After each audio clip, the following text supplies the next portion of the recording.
wherever I set the bar, my kids will raise it, you know, every single time. TeachOn. I've considered being quite the anarchist and a revolutionist, perhaps, seeing all the things that I feel need to change in education, but I don't believe that stepping away from it is going to fulfill the need in me that was my initial reason to join the profession. I was fresh out of teacher school, out of my undergrad degree, where I was receiving all this multicultural education and learning about cooperative groups. And I was so excited. And I walked into my first classroom, and it was a sea of lily white kids. And, you know, they were lined up in their little rows, and I was going to shake this up. But the most fascinating thing about that classroom was in the back of the room were 6 boxes, unopened cartons that said Dell on the outside. And on the outer perimeter of my room, there were some tables and some odd looking outlets on the wall. And I went off on my merry way and began to teach. And September passed and the boxes were still in the room. And then October passed and the boxes were still in the room.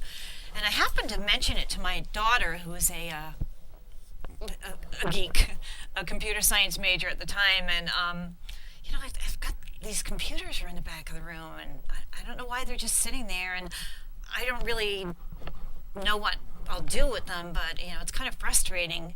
And she said, well, why don't you just set them up? I said, I don't know how to set them up. And she said, Mom, just have the kids do it. Now, these were 3rd graders, okay? So what do I know? I'm using a word processor at the time. So in I walk the next day, and I open the boxes, and I lift the computers up onto the tables, and I say to the kids, we're going to set these up. Come on, set these up. And the kids took out the schematic and looked, and everything was color-coded, and in 20 minutes we were on computers, on the internet, and I immediately said, okay, so this is going to be one of my truisms. Let the kids do it. Let the kids step up. Give the kids permission. And don't be afraid. What I've realized is to create those magical moments where, as I put it, the little hairs in the back of your neck go up.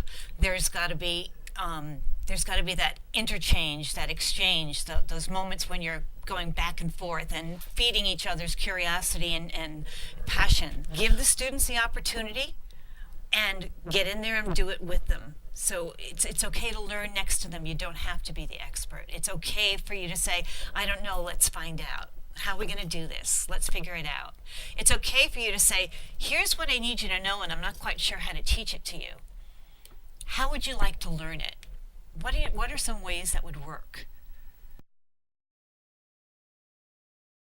If you're discouraged, and if you're feeling like, I can't get ahead of this, I can't get anything accomplished with the way things are right now, then here's what I would say for you to do.